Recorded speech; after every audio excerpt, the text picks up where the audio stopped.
ഞാനേ ഒരു അമ്മൂമ്മ കഥ പറയട്ടെ.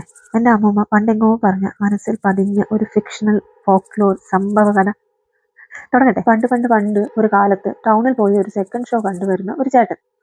ആളൊഴിഞ്ഞ് വീടുകളൊന്നുമില്ലാത്ത വഴിയിൽ പേടി പുറത്തു കാണിക്കാതെ വെപ്രാളത്തിൽ വീട്ടിലേക്ക് നിലാവെളിച്ചത്തിൽ വേഗത്തിൽ നടക്കുകയാണ് ആ ചേട്ടൻ കേട്ടോ. കുറച്ച് മുന്നോട്ട് പോയപ്പോൾ ആ ചേട്ടന്റെ പ്രാർത്ഥന എന്നോണം ഇത്തിരി ദൂരത്ത് ചൂട്ട വെളിച്ചവുമായി ഒരു അപ്പൂപ്പൻ പോകുന്നത് കണ്ടു. ആ ചേട്ടൻ ഓടി ചെന്ന് അപ്പൂപ്പന്റെ കൂടെ നടക്കാൻ ആരംഭിച്ചു. ചെറുകുശലങ്ങൾ സംസാരിക്കുന്നതിനിടയിൽ ഇരുട്ടിൽ ഒരു കൂട്ടു കിട്ടിയ സന്തോഷത്തിലായിരുന്നു ആ ചേട്ടൻ. അപ്പോൾ ആ അപ്പൂപ്പൻ ഒരു ബീഡി ഉണ്ടാവുമോ തരാൻ എന്ന് ഈ ചേട്ടനോട് ചോദിക്കുന്നു. പിന്നെന്താ എന്ന ഭാവത്തിൽ സ്വന്തം കീശയിൽ നിന്ന് ഒരു ബീഡി വലിച്ചെടുത്തു ആ ചേട്ടൻ. പക്ഷെ ധൃതിയിലെടുത്തപ്പോൾ ആ ബീഡി നിലത്ത് വീണുപോയി. ഉടനെ തന്നെ ആ ചൂട്ട വെളിച്ചത്തിൽ ഈ ചേട്ടൻ നിലത്തുള്ള ബീഡി എടുക്കാൻ കുനിഞ്ഞപ്പോൾ കണ്ടത് ഒരു കാഴ്ചയായിരുന്നു. ആ കാഴ്ച രണ്ട് എരുമക്കാല്. ഈ നിമിഷം മുതൽ കഥയ്ക്ക് ഭയം ജീവൻ കൊടുത്ത് കണ്ണിന് മുന്നിലെ കാഴ്ചയാക്കി കളഞ്ഞു. ഇതാ ഇങ്ങനെ കണ്ട കാഴ്ചയിലെ ഭയം ആ ചേട്ടന്റെ ഉള്ളിലെ എല്ലാ ബോധത്തെയും തളർത്തി കളഞ്ഞു.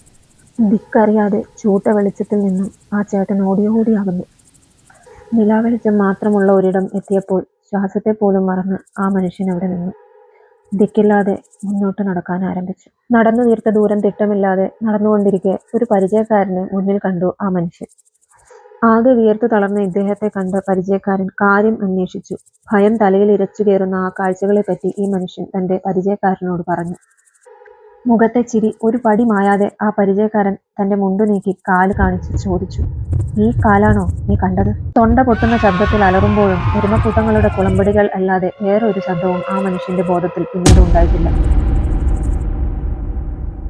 എന്നാൽ ഇന്നത്തേക്ക് ഗുഡ് നൈറ്റ്, ബൈ.